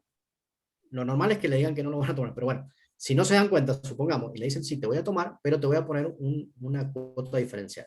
Esa cuota diferencial se puede discutir porque no está establecido el criterio para establecer la cuota diferencial. Entonces, como no hay un criterio objetivo, no puede ser dejado al arbitrio de la medicina prepaga. Entonces, lo que para una puede ser 10, para otra puede ser 15, entonces no es correcto. Entonces, eso no debería aplicarse. Ahí lo que habría que ver es discutir con la empresa de medicina prepaga que uno eligió, que eso no se puede tocar. Bien. Y no sé, si no hay más preguntas, yo tengo una última, que es, ¿qué pasa en el caso que una persona se jubila y la quieren pasar a PAMI? ¿Puede conservar, tiene derecho a conservar la obra social que tenía como en su condición de trabajador? Sí, sí tiene derecho, esto también es algo importante y se reciben muchas consultas sobre esto. Y hay un problema, no es un problema, es una cuestión que tiene que ver con cómo está diseñado el sistema, digamos. Cuando uno se jubila, ANSES, cuando le paga la jubilación, digamos, o la pensión, ANSES por ley tiene que hacer un descuento de obra social. ¿tá? Ese descuento de obra social va, salvo algunas muy poquitas condiciones, por ejemplo, en las obras sociales provinciales uno podría pedir que salga la jubilación directamente con el descuento de la obra social provincial, o en algunos casos de obras sociales de fuerzas de seguridad. Sacando esos casos, la mayoría de los jubilados, una vez que se jubilan, jubilados o pensionados, su descuento va a ser hecho con un código de PAM. Ahora, eso no significa que sí o sí tenga que ir a PAMI. ¿ah? Pero ANSES tiene que hacer un descuento, porque es obligatorio. Tiene que sacar esa plata, reservarla para alguna obra social. Ahí lo que tienen que hacer, lo importante, digamos, es no afiliarse a PAMI, porque una vez que se afilian, a ver, se jubilan, le llega la resolución de ANSES y le dan un formulario que se llama CODEM, que es el comprobante de empadronamiento. Si uno lleva ese papelito a PAMI, se empadrona a PAMI, uno para el sistema decidió PAMI. Entonces ya no puede salir. Ahora, si uno todavía no lleva esa afiliación a PAMI, ese CODEM a PAMI, puede en ese momento ir a su obra social y decirle, mira, me quiero quedar con ustedes. Es probable que, depende del ingreso, nos digan que no. bueno, ahí habrá que ver, pero se puede discutir quedarse en la obra social que tenía. ¿Ah? Gracias. Eso es una Roxana. ¿Te consulta puedo normal. hacer una pregunta, Marcos? Porque Sí, ahora me sí. acordé de algo. Hablando de PAMI, suponte en el caso de una persona que es trabajadora, tiene obra social por la empresa donde está trabajando, pero al mismo tiempo está pensionada y la pensión le viene con PAMI. Lo que a mí me dijeron en ese momento es que en caso de que uno se enferme, es la obra social más grande la que está obligada a atenderte. Bueno, ahí cuando creo que yo les mencioné entre uno de los problemas que yo les hablaba de justamente de esto, la superposición de cobertura. Puede darse hasta que una persona tenga 3 obras sociales, por ejemplo. Yo tuve 4. Bueno, pone 3, 4, depende de las actividades que tenga. Puede dar clases, no sé, en 3 universidades nacionales, puede tener las 3 obras sociales de las universidades, más ser empleado de una provincia, 4, más ser empleado de una empresa, 5. ¿Ah? Puede tener muchas. ¿Cuál es el tema con eso? Uno podría, más allá de que es un problema que no debería existir, porque debería haber algún sistema para que tener una sola, si no tengo descuentos por todos lados y prestaciones a media, uno puede ir a elegir la que quiere, digamos. ¿Qué pasa en la práctica?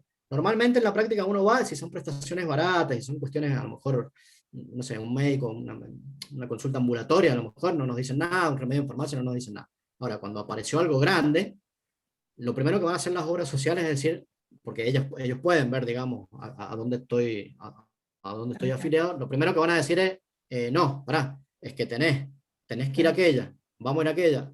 Y una vez que llego allá me dicen, no, si vos tenés también aquella. Entonces empiezan a discutir entre ellas quién. Y nosotros quedamos en el medio, no como ese eje que yo les decía, sino quedamos mirando cómo se pelotean o el paquete nuestro que se lo problema. pasan. Exacto, exacto.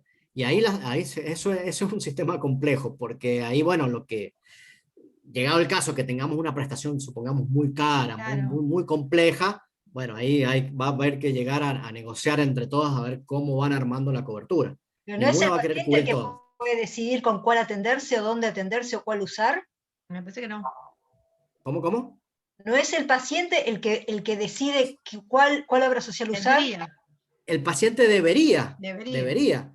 El paciente debería decir, no, voy a ver, supongamos, estoy en San Juan y en San Juan, no sé, está la clínica X, que es especialista en tal cosa, y la clínica H, que no es tan especialista, pero es de la otra obra social, yo podría querer ir a la clínica X, o porque mi médico atiende ahí.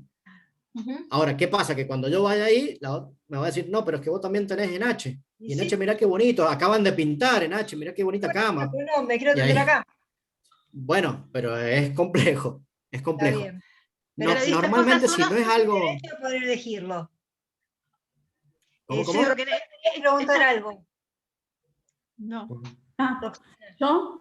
Sí. Sí, quería volver a un poquito al tema cuando uno se jubila y vuelve va a PAMI y preguntarte algo por Gabriel, que es mi marido. Él tiene OSPOSE y Suite Medical.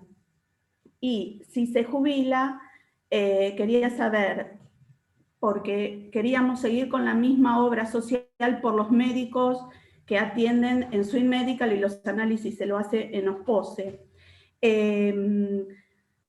Si se pueden mantener las dos. Si se pueden mantener las dos, porque PAMI, lo que me dijeron es que no, OSPOSE no tiene convenio con PAMI, y ya fui a la superintendencia y me dijeron eso, y me dijeron por medio de OSPOSE que tampoco, que ellos no tienen, que no puedo optar, que es una de las pocas obras sociales que no tiene convenio de volver a OSPOSE. ¿OSPOSE de qué actividad es? ¿Es una obra social sindical? Personal ejecutivo y de control, creo. Que está terciariza con Swiss Medical. Sí. En realidad mi obra social es Petroleros. Petroleros se la derivó a OSPOSE y la empresa... Es un gerenciador. Es un gerenciador, claro. Entonces. Claro, a mí me pasó es un gerenciador. Mismo. Está tercerizando Está tercerizando. A mí me pasó lo mismo, digamos, estaba en Shell terciarizaba la obra social de Shell a Medicus, pero cuando yo me jubilo, yo sigo en Medicus con hay como un acuerdo entre la empresa Shell, ponele, y sería la tuya, y la prepaga, y pago menos que si hubiera sido una persona Claro, porque que porque voy te por mi respetaron el cuenta. convenio. Exactamente. Bueno, lo que hay que buscar, lo primero que te adelanto es que todos te van a decir que no. ¿Tá? Donde vos vayas, vos vas a ANSES, te van a decir que no, te van a decir que el descuento de PAMI es obligatorio, vas a ir a tu obra social y te va a decir que no, que ellos no te pueden recibir, que tenés que ir a PAMI, y así vas a ir por todos lados y todos te van a decir que no. En la práctica, vos tenés derecho a quedarte. Habría que ver los detalles particulares, pero en general, como idea general, vos tendrías derecho a elegir quedarte con las prestaciones y las coberturas de salud que tenés. No es fácil, no es que vas a presentar un formulario en la Super o en ANSES o en PAMI y va a ser solucionado. Te van a decir todos que no, pero con un amparo. O sea, con una vía judicial, tiene que ser una vía judicial. Sí. Y Ese problema sí. Y para no cortar tratamiento ni nada, antes de jubilarse, ¿cuánto tiempo tenemos que ir a ver a un abogado o algo? Y ahí tendrías que ver un par de meses antes como para tener todo listo, quizás para el momento de que pases de activo a pasivo, digamos, tener todo armado como para presentarlo Claro. inmediatamente. Pero ahí es probable que tengas un tiempito sin alguna cobertura. Habría que ver, hay algunas obras sociales que te dan cobertura algunos meses cuando vos pasás a pasividad, digamos. Habría que ver, ahí depende. Podría llegar a darse el mal caso o tener la mala suerte de que por la configuración de tu cobertura no te quedes unos meses sin. Pero bueno, estamos hablando de un amparo que con una medida cautelar de estas características podría salir en 30, 60 días. Bueno, estamos en pandemia, pero podría ser rápido eso. Una pregunta más. ¿Y él podría seguir manteniendo su InMedical también? Podría desregular, digamos, sus aportes que originalmente irían a PAMI, podría derivarlos, digamos, a una obra social sindical y tener una prepaga como plan superador, digamos, de esa sindical. Las prepagas en general trabajan siempre a través de una sindical porque han tratado de cubrir todo el espectro de No se pueden negar. No, se niegan, pero no pueden, deben mantener. Te van a negar, pero tenés que ir por la vía judicial. Exactamente. Está bien. Entonces Bueno. hay que entrar por la vía judicial. Gracias. Muy amable. Bueno, en mi caso no, yo no tuve ningún problema. Tú, lo que sí, tenés que pagar. Claro. Pero yo no tuve ningún problema para seguir. Sí, a ver, vuelvo sobre lo mismo. Yo lo que vemos nosotros es que, supongamos, no sé, estamos hablando de no sé si es tu caso, pero voy a poner un ejemplo grosero para que se entienda. Si estamos hablando de una jubilación de 300.000 pesos, es probable que te vayan todos a buscar. Es muy probable que todos quieran tu cápita. ¿Me entendés? Ahora, si estamos hablando de una jubilación mínima, la mayoría te va a decir que no. Es lo que pasa, a ver, a mí me pasa con amigos jóvenes, por ejemplo. Las prepagas se pelean a veces buscando algunos porque tienen muy buen ingreso, porque trabajan en bancos, te llaman 200 millones de veces, como las tarjetas de crédito, te buscan, te mandan el carnet, te mandan remeras, todo, pero cuando vos sos un pibe que no tenés ingreso, no te dejan entrar a la oficina. Claro. Entonces, en estos casos, Marcos, ¿sirve que uno antes de caer en la vía judicial vaya a hablar en buenos términos con las obras sociales y les diga, miren, señores, yo, si ustedes no me aceptan, no me mantienen la obra social, yo voy a ocurrir por la vía judicial? ¿Sirve o se te cagan de risa en la cara? No, mira, yo hacía la aclaración antes de saltar al tema del amparo, que quizás salté muy rápido al tema del amparo. Yo te digo mi experiencia. Cuando hay una vulneración a un derecho a la salud, lo primero que yo hago, antes de pensar en el amparo, es, bueno, mire, al paciente, digamos, o al cliente que viene, mire, ¿usted habló con la obra social? ¿Usted fue? ¿Con quién habló? Porque a lo mejor no es lo mismo hablar, pobrecita, a lo mejor la chica o el chico que atiende, que con, no sé, con el auditor o con el abogado. Y me ha pasado también que, por ejemplo, viene alguien y te dice, mire, doctor, quiero poner un amparo. Y uno le dice, bueno, a ver, ¿cuándo te dijeron que no? No, es que directamente una vecina mía me dijo que no, que esto directamente un abogado porque es un amparo. Entonces, hay una lesión, nos dicen que no, nos tienen que decir que no, eso significa que tenemos que ir a hablar.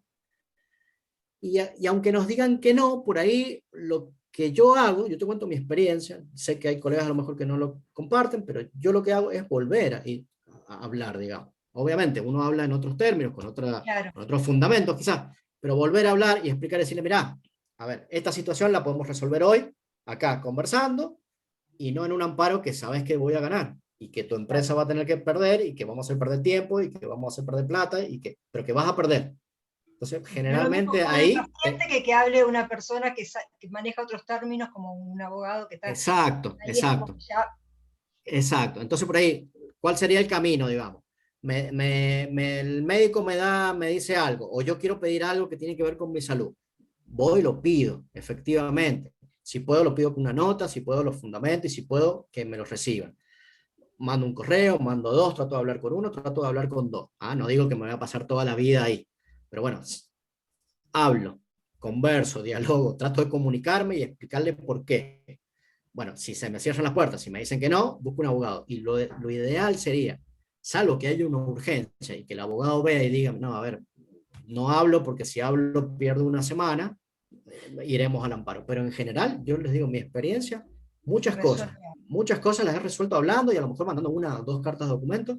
Y no estamos hablando de, no sé, de algún remedio para la fiebre. Estoy hablando de, he resuelto de esta manera operaciones a corazón abierto de un menor con 2 equipos médicos, para que vos te des una idea, digo, conversando y diciéndole, mirá, vas a perder, o sea, no sé qué vamos a discutir porque o me lo vas a dar ahora o me lo vas a dar en 30 días, pero vas a dañar al chico, y si al chico le pasa algo, van a ser responsables, civil y penalmente, porque le están negando una cobertura que corresponde.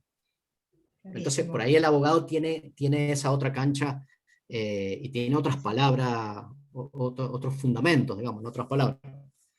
Y después, bueno, amparo. Una preguntita más. Antes del amparo, ¿es mejor la medida cautelar? Porque no me quedó bien la diferencia.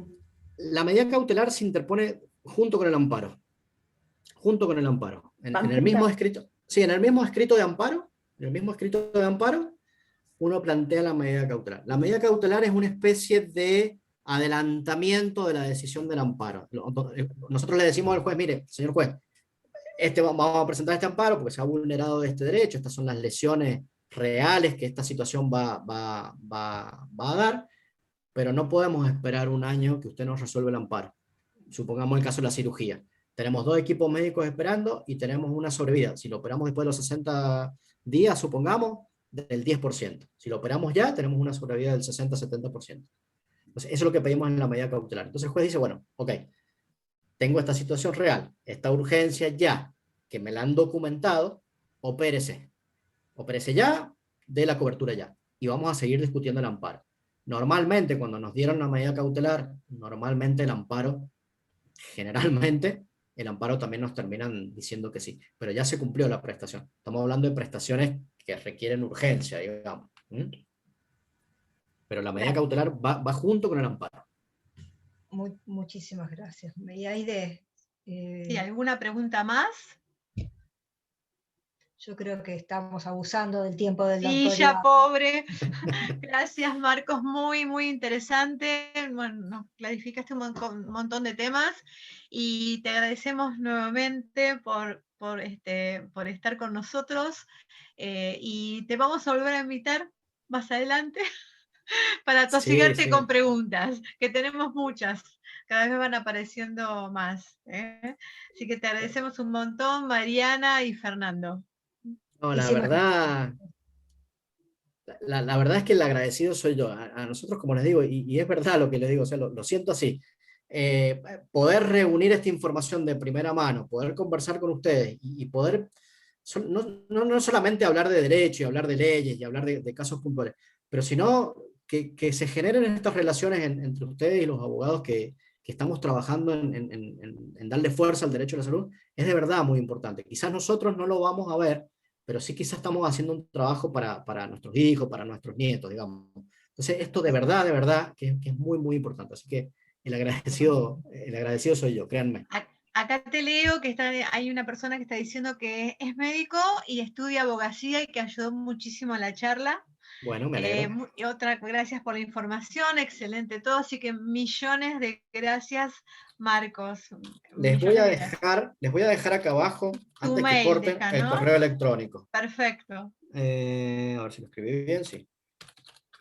La charla está grabada, así que después lo pueden ver en el Facebook nuestro o también en el canal de YouTube. Y no va a estar esto, entonces el correo del doctor es ibarramarcosjavier@gmail.com. Así que millones de gracias a todos. Muchas gracias, buenas noches y buen fin de largo para todos. Gracias a todos. Igualmente, que anden muy lindos. Bueno, Hasta luego. hasta pronto.